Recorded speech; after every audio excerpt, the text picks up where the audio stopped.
Tony Catalina. He's with Gig'em 247. What's up, brother? What's going on? I asked him, hey, man, slowing down, how's life? You having fun still? And he's like, camps. You're one of those people, and what not kills me, but what makes me smile is that you just get a rush by doing your job. It almost doesn't matter the what. But on any given day, if there's a press conference to cover, if there's just something to do, you have that much fun covering sports. Yeah, I've talked about this, and people know my story. I mean, I sold insurance. I was in marketing. I've worked in banking. There's so many different things that I did before this where I always knew that covering sports was what I wanted to do. And oftentimes I'd go and work my 40-hour-a-week job and then put in another 25 to 30 trying to make the sports reporting thing work on the side. So now you tell me I don't have to do all that, and all I have to do is cover sports and be involved in these camps and be it football, baseball, basketball, and just all of that. Like, every day of my life has been just an absolute gift since I've came down here, so I have nothing to complain about. That's pretty epic. A lot of people don't get to find that. Yeah, and I tell my wife that all the time. Like, I'm a guy who believes in giving their flowers when when you're alive and taking gratitude in the moment. Like, once or twice a week, I sit back and I tell my wife, I'm like, do you believe I get paid for this? Do you believe it? You know what I mean? So, for me, I'm a diehard Cowboys fan. We talk about this. Sorry. I'm out at camp a couple days ago, and Des Bryant Jr. is lining up against Champ Bailey's son, and I'm sitting next to Des Bryant while he's rooting on his son. I'm like, this is like, I could be selling insurance in Massachusetts right now. I don't care. It's 100 degrees out. Like, life is good right now. So you were out at the camps, right? Yes. And explain what was the camp, and what do you, when you go out there, what are you looking for? Yeah, so it's a great question. I mean, obviously now that I'm at 24/7 Sports 247, there's a lot more recruiting involved, right? There's high school kids, there's a lot of these 5-stars, 4-star kids. They come in and then they host these prospect camps, big man camps, 7-on-7 tournaments, and really they're just an opportunity for these kids to get in front of the staffs and try to, earn themselves some recognition, maybe an offer or two, and just try to get in front of these, staffs, really. And so for us, we get to evaluate. When you go out there and say, this kid's a 4-star or a 5-star, or he's got 15 offers, it gives us an opportunity to really have a true evaluation, get to talk to them, get to kind of assess what their recruitment looks like. And for me, it's just a great opportunity to kind of speak with authority about these kids, and to speak about, because I could say I saw him work, and I could say what he looked like against that 4-star from Austin, or that, that 5-star from Louisiana. So it's really beneficial, I think, for everybody involved. And for me, like we talk about, as soon as baseball ended, I was able to write a couple of stories to put that pin in it. For me, it quickly transitioned to football and just kind of getting ready for it. And this was kind of the first chapter of that in the 2026-27 season. And it's so funny for me. I mean, I guess because I don't go out to camps, my mind still floats back to baseball. Yeah. And the thought I had, I look at the Omaha 8 now, right? I think A&M could beat at least half of them. A&M has beaten some of them. I look at OU being there, and OU wasn't a top 10 team in this country. No. They were not a top 10 team. A&M beat them and could have swept them. Yeah. I remember the series very vividly, and I know that was the first SEC series, and you're not the same team 3 months later or whatever. But A&M never got to compete in the postseason with the same team they had in the regular season. Yeah. That's it. That's it, and you're right. I mean, oftentimes in postseason, a lot of sports, baseball, football, doesn't even matter. Like, it's the hottest team, it's the healthiest team, it's the team that can get right now, right? And I think for A&M, it just happened to be on the other side of that, where injuries mounted and situations piled up, and they get put in against a red-hot USC team that obviously faced off against a talented UNC team, and their season ended. But in that moment, in that circumstance, without your ace pitcher, without some of these other pieces, things got really hard for them. So it's not even really about being the best team, because we've seen UCLA be the best team wire to wire, and then they get stomped out too. Best team at the right time? That's it. You got to be the hottest team. I mean, we see it happen all the time. Look what the Giants did to the Patriots in their perfect run season. So it's not about the best oftentimes. It's about the hottest. It's the healthiest, and who can go out there and make it happen right now.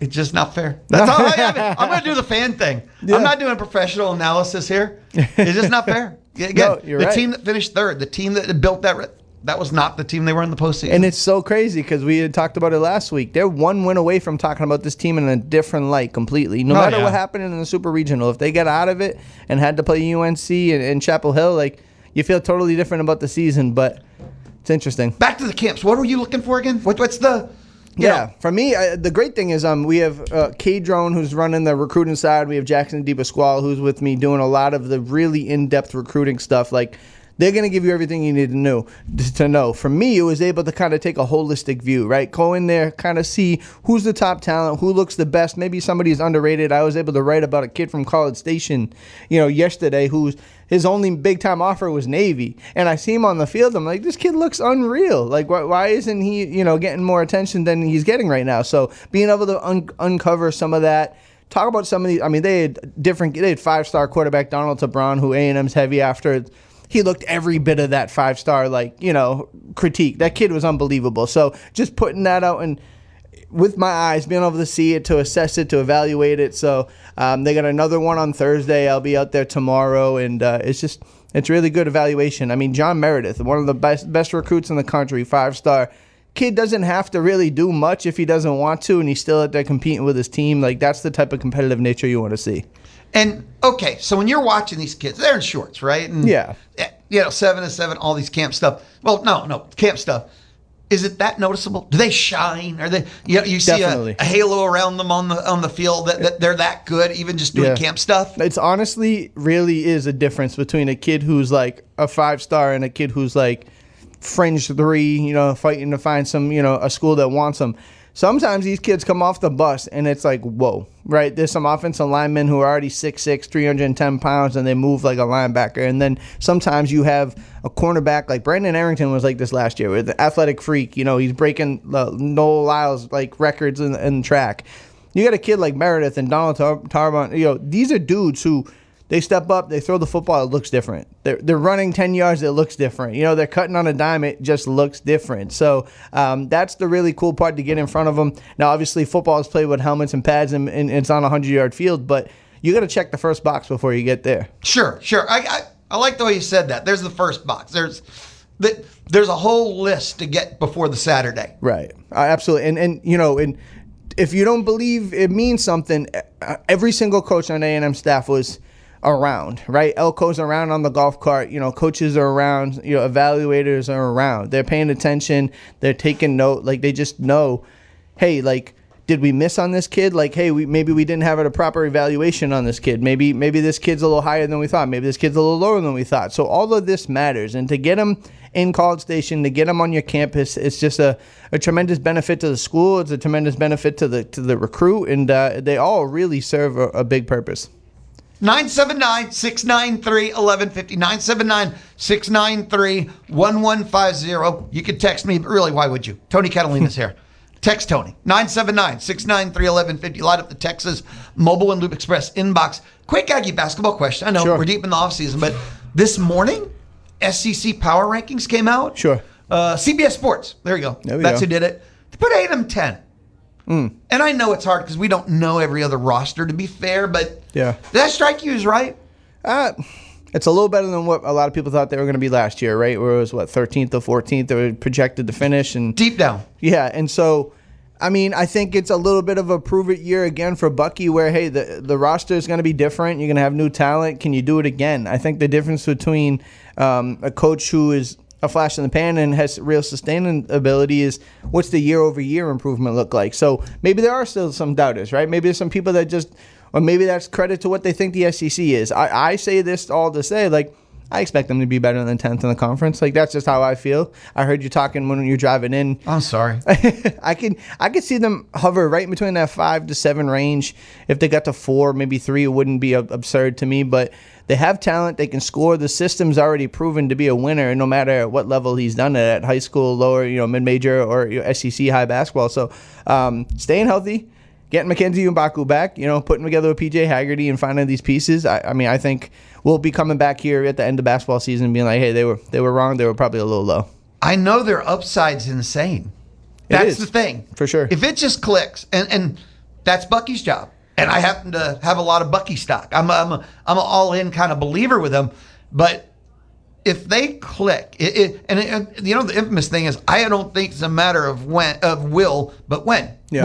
When does it all come together? Sure. When you bring all these players in for the first time through a system, it will happen in non-con week 3, will happen non-con week 6, will happen week 2 of SEC. But when it clicks, therefore, how many games left and who are the opponents left they're going to beat, Right.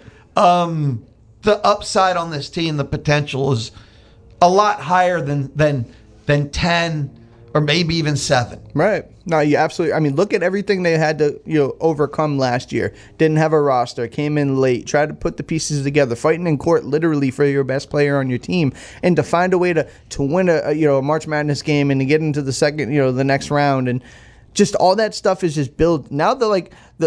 The program is being built on solid ground. Where do they go from here, and how far do they take it in year 2 will be really interesting to see. But everything you said makes complete sense. If you're buying in on this team, you're buying in on Bucky McMillan, you're buying in on this staff and what they're able to do.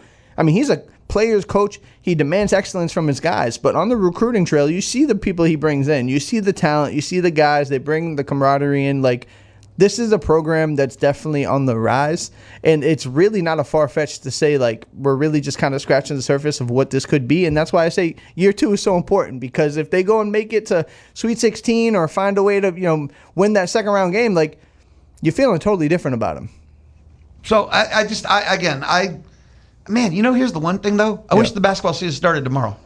That's how much fun Bucky Ball was, and the potential upside again. For sure. I just want to see it back in action. No doubt.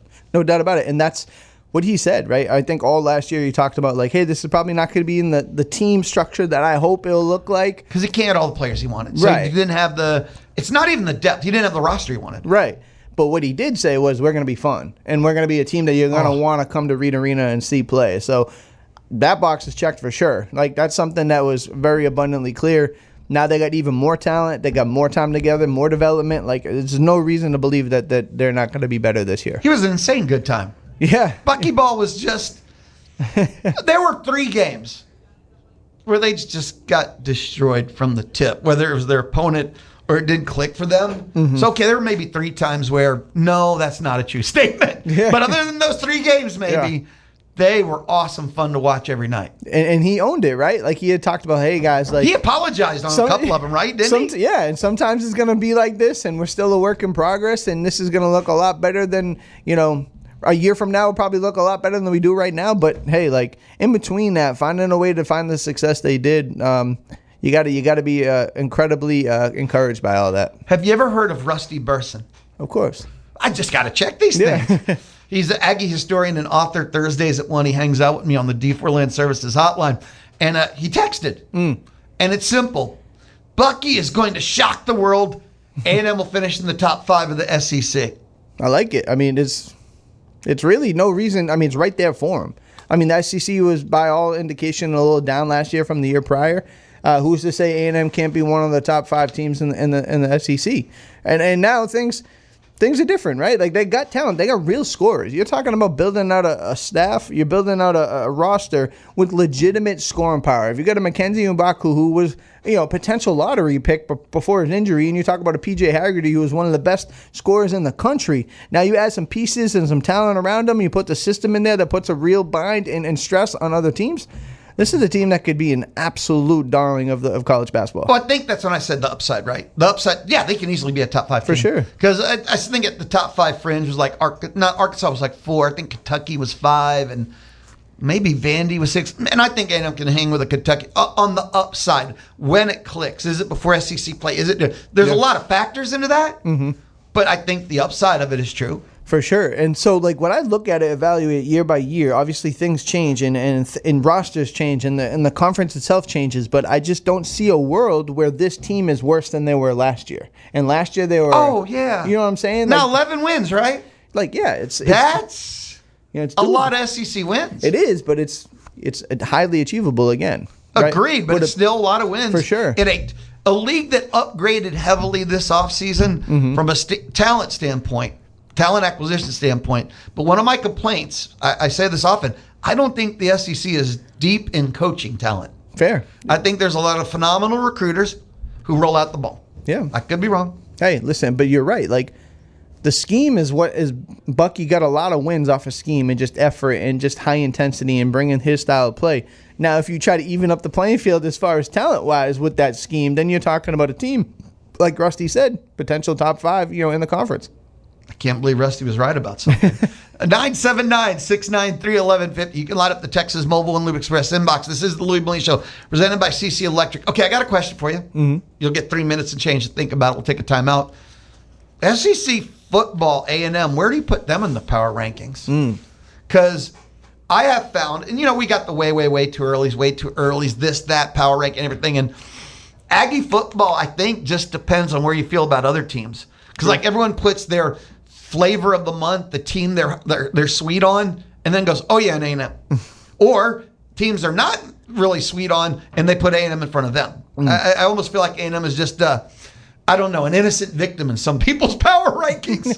We'll come back. Tony Catalina hangs out with me inside the Charles Schwab studio. It's an every Wednesday thing here on the Louis Bellini Show. With Charles Schwab, they have been around a long time. And Mark Sim is Charles Schwab. And what that means is you get the benefit of local, Mark, and the experience of Charles Schwab. So whatever you call for, they got you covered. But your needs are going to change with time in ways you never imagined. But Charles Schwab, been there, done that. They got you covered. You don't have to do the stressing. You don't have to worry. They've got your back. Go look up Mark Sim. Go to schwab.com/College Station. Schwab.com/College Station. Give it to me. Give it to me. The Louis Bellini Show. It's awesome. Stop, listen, and look both ways. Listen in weekdays, 11 to 2 in the zone. The Louis Bellini Show, presented by CC Electric, Residential, Commercial, and Industrial Services. That's what they do at CC Electric. Coming up in about 15 minutes, we'll head out on the D4 Land Services hotline, and we'll hang out with Bubba Bush of BVMMA and Fitness. Tony, ice cream time. Let's do it. Every week, Tony tries a new Bluebell ice cream flavor. He came from somewhere in the, I don't know if it's the Northeast, the East North, something like that, but he's not from here. He's been here 2 years, though. He's getting used to it. Well, we'll talk about that. Maybe not. Mistakes were made this past weekend. And he tries a new Bluebell flavor, ranks them on a 1 to 5 scale, and he has his rankings, and recently he's been on a roll. I mean, he has tried some epic flavors. Unbeknownst to me, Tony's now taking ice cream requests. And this week, your flavor was a request granted. Yes. Tyler Pounds. Shout out to Tyler Pounds from the Texas A&M Athletic Communications Department. He was listening last week, told me, pretty much demanded that I try the oatmeal cream pie. So I obliged his request. And I went there, and I know it's a classic. I know that's something that people really enjoy. I mean, when I told them I was doing that one, I got a listed reaction from people like, all right, like, I'm interested what you say in that one. And for me, it didn't disappoint. Again, I put the caveat. The top 2 right now for me is crazy because now we're at 10. We're officially hit 10 here. Oh! Groom's Cake is still number 1. Black Raspberry Fudge last week, 4.4. This one, man, right below it at 4.3. Oatmeal cream pie? Oatmeal cream pie. 4.3? Yeah, and it's... So you loved it. I did. I really did enjoy it. And for me, it's different because, like, that cinnamon kind of oatmeal-y flavor in ice cream, we talked about the mint chocolate chip or whatever and how it didn't have the packful punch that you would expect, but this one did. It brought the flavor. It brought the swirl there. I like the oatmeal cream pie. I like the concept of it. I like the execution. Just... really, really quality ice cream. Like one of those ones where it doesn't get chunks, it doesn't got a million things in it, but like it's just, you could sit here and probably eat way too much of this in one sitting. And so I found myself coming back to it, refreshing. Definitely a top 3. Thank you to Tyler for telling me to get that because it definitely lived up to the billing for me. So you love cinnamon. I do. I'm a big fan. And here's the thing. If it just gives you cinnamon, it didn't need another flavor almost. Because this cinnamon ice cream is pretty high on my list. Just not overly. I don't want to sit there and from the cinnamon. But if I just feel cinnamon, taste cinnamon, I can be pretty happy with just that one flavor. I mean, I think about cinnamon. I think about like those cookies you'd eat like back home when it's cold in like December. You know, just like a nice warm oatmeal cookie. Just that little hint of everything going on, and then you put it in a nice, refreshing scoop of ice cream. It was, I mean, if you're asking me, I said last week, the mint chocolate chip wasn't exactly what I was looking for. When I opened this pint up and I said, this is it, like, this is exactly what I expected and thought it would be, it hit every note for me. Oatmeal cream pie Bluebell ice cream. Yes. The cream pie part is just like, it put it on, like the oatmeal is great, right? And then you add the cream pie and it's got that little creamy kind of vanilla mix to it. I was like, I mean, they just put the combinations perfect. 4.3. 4.3. Third place overall. Things are getting tight right now. Things are getting like, I have that Groom's cake on such a pedestal. It's gonna be hard to really knock it off, and we're 9 more away from that, and it still hasn't been topped. You know what you're gonna have to do? Let's hear it. Go back and try it, Right? To remind yourself and go, yeah, or I thought about that. No, that's a great point. I thought about that because I have to reset what I think of it and see if it's exactly what I thought it was. Because right now I got it on the throne. I got it on the throne for sure. So now that you got the 10, you text me your top 10, right? Yeah. And we're going to release your top 10. Yes. We'll put it out there for you. We got it. Now we hit 10. I literally can't believe we've been doing this for 10 weeks now. Like you talk about how much I love my job. I get to go to Louis Bellina's show every week and rate ice cream. Like, I mean, who got it better than me? There's worse things in life. Yeah, who's got it better than me right now? There is worse things in life. There's no doubt about that. Over the weekend, you put out one of the most controversial tweets of 2026. Oh, yeah, I'm still paying for that one. And what you said is, after my 2 years in Texas, I am now a complete expert on everything Texas. And I believe that In-N-Out Burger is better than Whataburger. I did say that, and I do believe that. Like, and I guess I had talked about this because I have actually been messaged about this. Like, I've gotten threats over this. Like, no, it's been... Threats strike me as a bit much. It's a bit much. I didn't expect, honest to God, on my life. I'll paint the picture for you guys. I was literally going to the Houston outlets. I was just going out there on a Saturday. The In-N-Out is like a mile down the road. I said, let me go eat a real quick lunch. I'm looking at this burger. I take a bite of it. I'm like, I like this burger better than Whataburger. And the reason why I brought it up, because In-N-Out isn't relatively close around here, right? Like, I can't just go in College Station and grab In-N-Out. So I posted this burger, and I'm like, hey, like, the problem I put is I put the tweet and I overarched it. I meant to say, like, the burger is better. I understand that people don't love the French fries, and they love everything else that encompasses Whataburger, like chicken sandwiches and the breakfast menu. I understand all of that. I just meant straight burger. I like their burger better.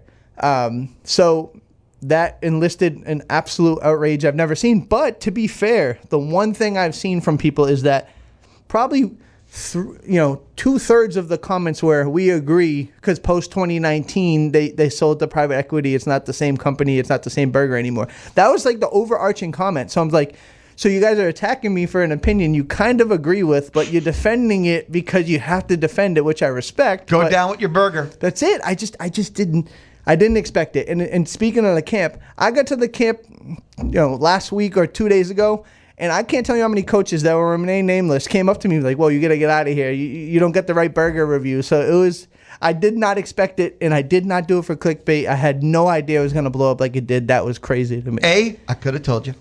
I'm just gonna say that I could have told you. I could have helped you out with that one. Okay, I really could have helped you out with that one. And I talked about this Monday.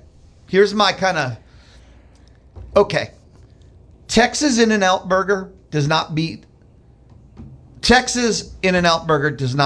current Whataburger. You don't think so? Prime beats everything known to man. Sure. California In-N-Out Burger beats current Whataburger. And I don't know why there's a difference between the California In-N-Out Burger and the Texas In-N-Out Burger. But to me, there is. To me, my flavor buds, I can be wrong, but that's someone else's flavor buds talking. Sure. And so it's actually funny because the first In-N-Out Burger I've ever had, I had overconsumed in Las Vegas. And so the first... So I had it on the strip in Vegas, In-N-Out, and it's funny when we had got to Texas and we were spending a lot of time in the Dallas-Fort Worth area. In-N-Out, we had tried it, and my wife came away so impressed with the burger. She was like, "I like the burger," and then I tried to eat it. I'm like, "Man, this is probably not a popular opinion, but I think I agree with you." And I agree when Whataburger is great. It's outstanding. I just haven't had it like super hot and fresh or like really good. Like, I'm a presentation. I eat with my eyes. Like, I see it, and the burger from an In-N-Out just looked well presented to me. Tasted great. Quality was great. Did not expect it again to get the outrage that it did. But here we are. And it did. I saw that. It blew up immediately. I could not believe that. I honestly, and it makes me love being down here even more because I just can't believe that I could say something about a burger and it would go like that. Jarrett texted, and he says he has another suggestion for ice cream. Let's hear it. Blackberry cobbler? I could get down with that. I haven't heard of it. I haven't seen it. I'm just alluding to or maybe I'm believing y'all that these are real flavors. So if that is real, I'm down to try it. That makes me laugh, by the way. What?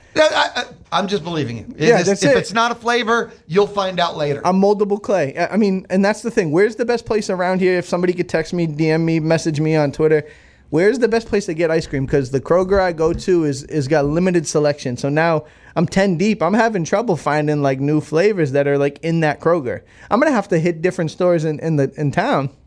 That now we're hitting double digits. You know, we're getting into the thick of things here. You're making me laugh because like it'll be you. You start driving out of town. You start special ordering Bluebell. That's when you might have a Bluebell problem. Is when you're specially ordering Bluebell. I might have to drive to Brenham, right? Like, I mean, how far is that drive? Well, I don't think it's far, but I kind of drive quickly. Sure, fair enough. It's not a smart. I might have to go stock up and get like a month's supply just to have these on deck ready to go. When you see many, you just start buying 4 at a time, whatever you haven't had. Make the drive, get the cooler going, and bring home like it's an organ. You know, like bring 8 pints, but they're 8 pints you haven't had yet. Yeah, exactly. They have to be different. Before I let you go, last night, one of those cool Aggie moments, Braden Montgomery, and he does something that only, 5 people have done since 1900. Yeah. Wow. First hit, first RBI, first home run, first walk-off home run. It was an incredible night. Unbelievable. That kid, and two, I'd posted it right after it happened. I got a chance to talk to him last year. It was my first year covering baseball. Like, kid is so humble. He's such a hardworking kid. He's so he's just the absolute person you want to root for. And his rise has been meteoric. Like, it's just unbelievable to see how quick he went from. I remember I did the story when he was in low A single. I was trying to talk to him, try to get him on the phone, talking to different communication department, and I had to go and talk to somebody else because he got bumped up in the middle of me trying to do a feature on him. Like, his just rise from single A to double A to triple A to the pros was just amazing. Great kid, great athlete, comes from a great family, and it's an easy story to root for. Oh, easy story, easy. And it's weird. I thought about this. Where does he go from here? What does he have to do next to top his debut night? Is it a walk-off ALCS Game 7, 2 outs to go to the World? Is it to win the World Series Game 7? Where do you go from there? What's the next highlight moment to top that highlight moment? It's funny. I think the number one thing he has to do is realize it's probably not always going to be this easy, right? To get a 2-hit night, 3 RBIs, you'll win a game. Finding that middle ground and understanding that there's going to be some, I feel like if you have work ethic, that's not a problem, right? Sure. If you understand, and with the injuries he had, I think he's got to have it. He's got it, right? for sure. No doubt about it. But yeah, what's next is, does he make Chicago like a big-time player? It's funny. The kid Sean Burke, their ace pitcher, is from my hometown, and so I always have a little bit of a rooting interest from White Sox because he's a kid from my area. But now I got to do it. I mean, and the thing that sickens me is Braden Montgomery was a Red Sox first before he got traded to the White Sox. I mean, this could have been happening in my team in Boston. So now, shout out to the Montgomery family. That was a really cool story. It was just a great moment, dude. What do you got for the next week? Man, so another camp tomorrow. Just a lot of heavy football. We're gonna be talking about some basketball, some baseball. Just trying to, right now it's about, I guess, making claims and making statements and trying to own them. This is a stick a flag in a take time a year, and I think I'm doing that. You are doing outstanding at riling up the masses. That's what I call it. Be awesome, brother. You too. Tony Catalina, Gig'em 247, hanging out with us inside the Charles Schwab studio and just angering people. I didn't know that was a part of his storyline. Listen, I guess I have to, right? I guess so. You're internet dude or something like that. When we return, Bubba Bush, BVMMA and Fitness. He too will join me, but he'll be on the D4 Land Services hotline. If you need your land fixed up, your land cleared, your land excavated, D4Landservices.com. This is the Louis Molina Show on The Zone. Visit zone1150.com and you can sign up for the Zone newsletter. Check out the Zone prize rules and download podcasts of your favorite shows on the Zone. Never miss out. We get to check in with Bubba Bush of BVMMA and Fitness. Bubba, how you doing, dude? I am the world, man. Just living it up. Just living it up. Living it up. Summer... It's nothing special. Nothing special. Just, it's good. Life is good. Well, it's the proper place of almost being where you don't need anything and you could be doing great. That's true. I'm living the dumb phone life now, getting rid of a lot of the dopamine, and I think I'm starting to experience that. I'm starting to feel that, where you get the flat line of just peace is good. Contentedness is good. You Not always chasing the next dopamine hit. You sound like you're going all Zen and Buddha here. Like, are you at a mountaintop somewhere and got your feet crossed and you're contemplating? Oh man, just not chasing every dopamine hit sounds like a Zen Buddhist garden. Yeah, no, life's got so much decision fatigue and so much just chasing the next high with caffeine, alcohol. People are looking at the next short, TikTok thing. So there's just so much of that out there where we're just looking for the next thing, and we're not sitting and thinking and kind of contemplating peacefully anymore. So yeah, it's not quite Zen, but it's definitely peace. Be still and know that I am God. That's what we're told in the Bible, and it's like relax, contemplate life. We need to do more of that. I think we'd all be happier. Bubba, I know that you have your summer camps at BVMMA and Fitness, 5 days each week for the camp. Kids, drop them off, come pick them up. One of the cheapest, best values, incredible. Holy cow, how do you afford that, to go that low? And the kids learn something. You tire them out for the adults. First camp is next week. Lou, I love you. You got the best segues. Our first camp is July 13th. That's our next camp, July 13th. But yes, 7:30 in the morning until 4 p.m. in the afternoon. I think 40 hours during the week, and we're doing some cool things with them. So we've got some big events. I always do the Nerf war kind of escort the president to the helicopter type situations, get some kick shields as Nerf bullet shields. We do the water fight outside, water balloons, water guns. That's always a big hit. Making some banners, designing some things. We have some race cars. We'll do some races out in the mall. We have a lot of fun with a lot of different events like that. So we do some big things, and then we do a lot of sports with kickball and dodgeball and things like that. Bringing back the dodgeball, playing all that in the mats, and then we actually do lessons. So we teach jiu-jitsu, we teach a little bit of kickboxing. It's non-contact most of the kickboxing. We're not actually fighting in there, so don't worry. But we do teach and intro those lessons for people who have never done it before and never seen it, but might want to be exposed in a really fun way. Like I'd like my kid to kind of see if that's something they would enjoy doing jiu-jitsu during kickboxing. So get a little bit less than 2 hours of that a day, and then a bunch of fun martial arts and crafts, a bunch of fun activities during the day between your stuff. So the main thing is we keep them off the iPads, we keep them off the screens. They'll get 45 minutes for a movie for lunch, but other than that, no screens all day. Opportunity to read if they want it. Opportunity to draw and color and create, but otherwise we're doing physical activities. We always give them back tired. I do promise that. We always give them back tired. They're pretty wiped by the end of the day. So, is that possible? Can they staying off of their screens? Will the kids survive? They're not going to pass out? They're not going to explode? No, I thought you meant is it possible to get them tired? No, that's possible. They have incredible amounts of energy, and they last for a long time, but eventually they slow down a little bit. They wear down until you feed them again. Okay, you make me laugh. You feed them, they get their energy back. It's round two. Yeah. But you have plenty of martial arts and crafts plan to make sure this works out. Yes, sir, and it will. It always makes. So June 13th, next Monday, it's the first camp for the summer. And again, these are a week long. It's Monday through Friday. How much is it again? It's $200, $199 for each kid. There's, I think, might be a discount for families. You can call in and talk to Bob about that. But July 13th, not this Monday, but July 13th. Oh, man, and we do have keep butchering it. Yeah. My fault. I didn't get to the info, I'm sure, or the right info. But July 13th will be the next camp. So you got plenty of time to plan for that. Get that week off, schedule something good.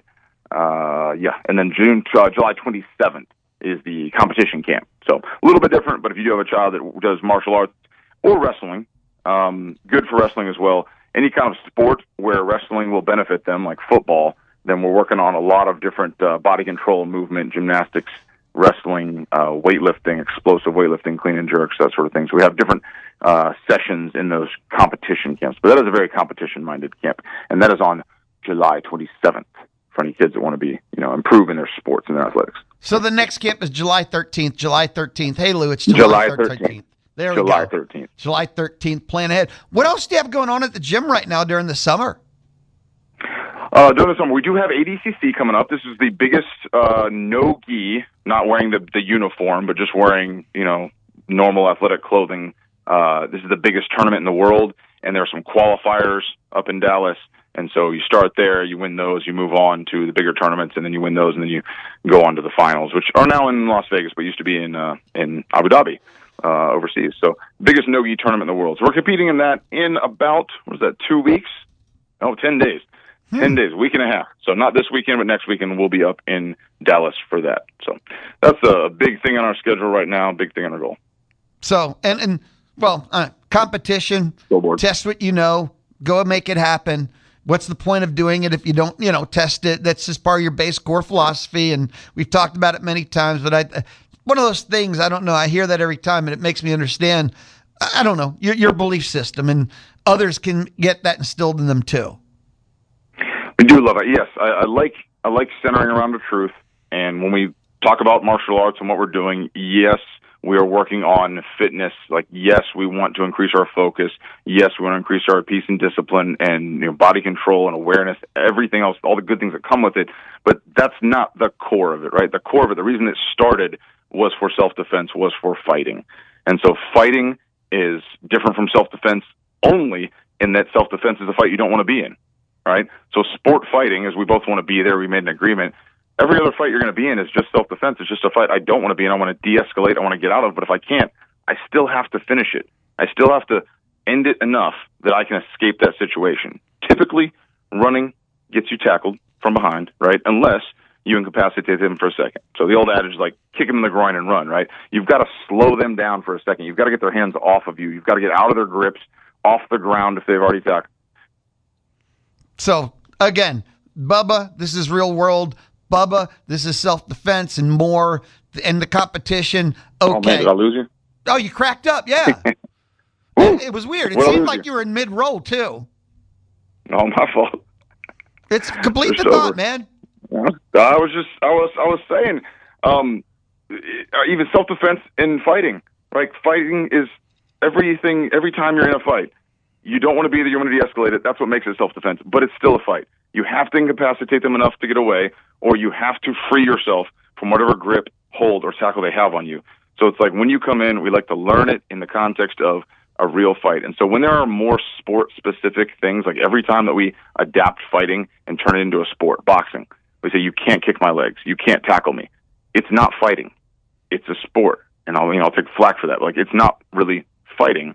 It is a sport you're playing. Okay, and it's great. It's a beautiful one. It's a great one, right? When you do kickboxing, you can't tackle my legs. Like, it changes the way you fight. You stand taller, right? So you can reach further with your legs, you can block further with your legs, but it absolutely adapts to it, whatever the sport is.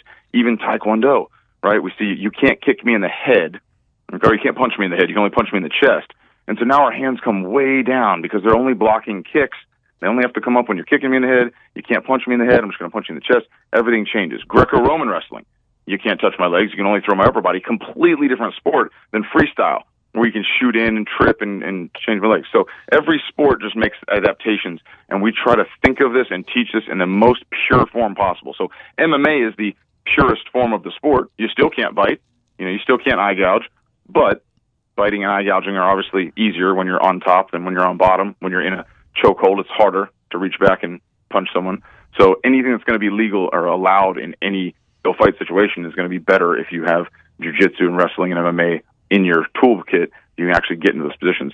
So we try to teach it in that context. Just want to teach things that work as opposed to things that are very specific. If you don't have exactly this right gi on or exactly this right grip or hold, if your shirt is too weak for this to work on you, then it won't work.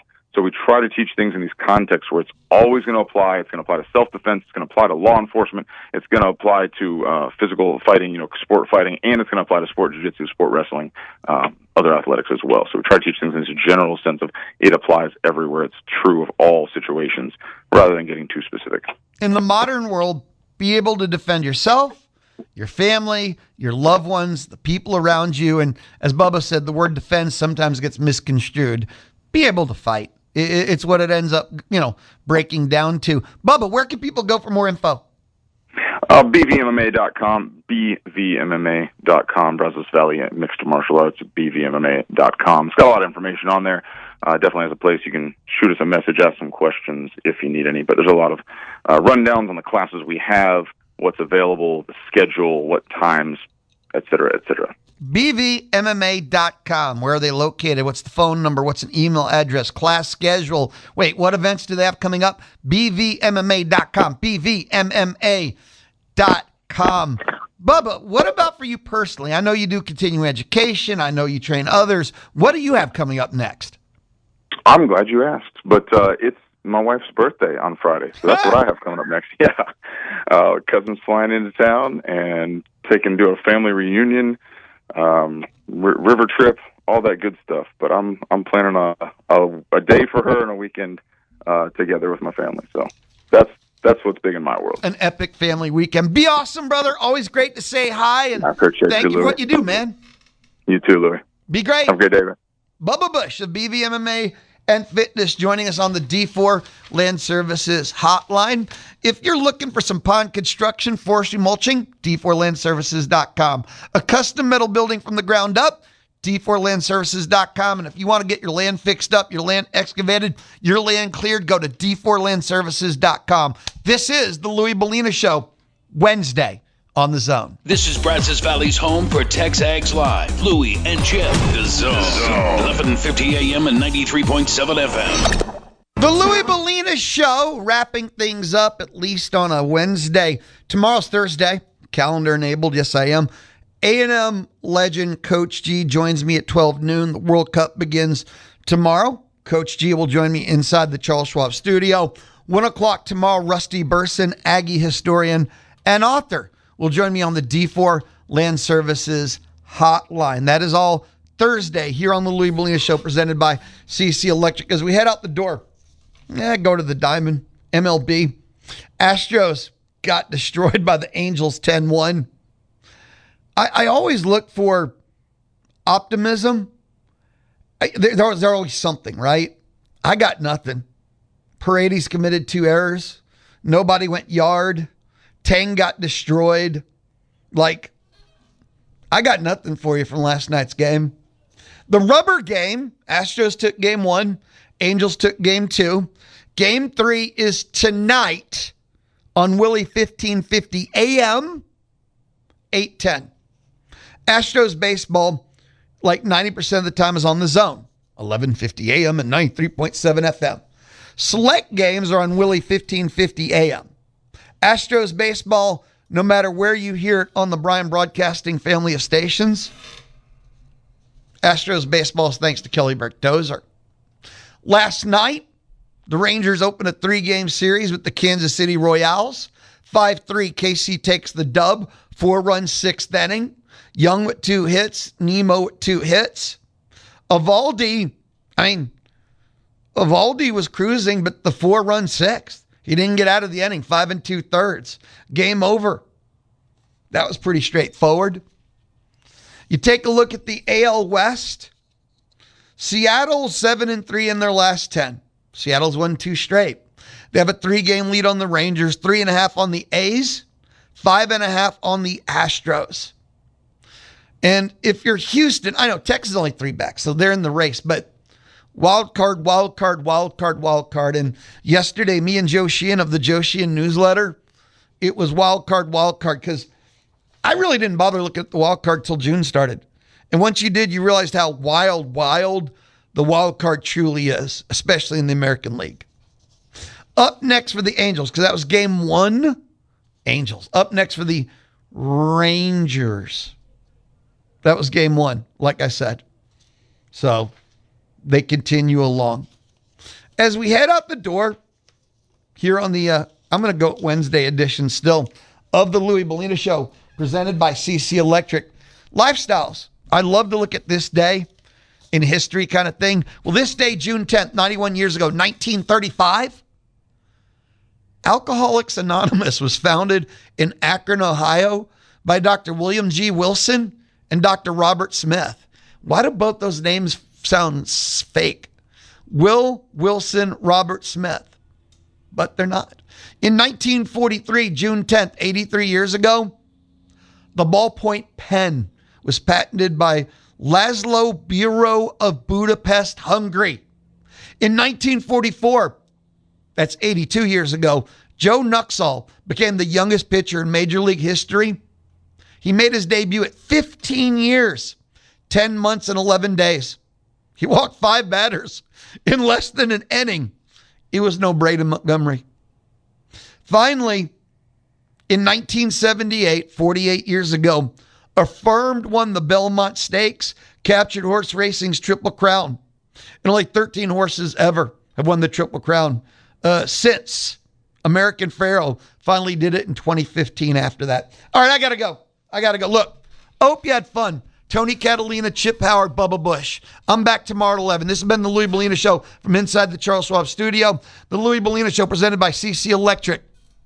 It's been fun. Peace, everybody.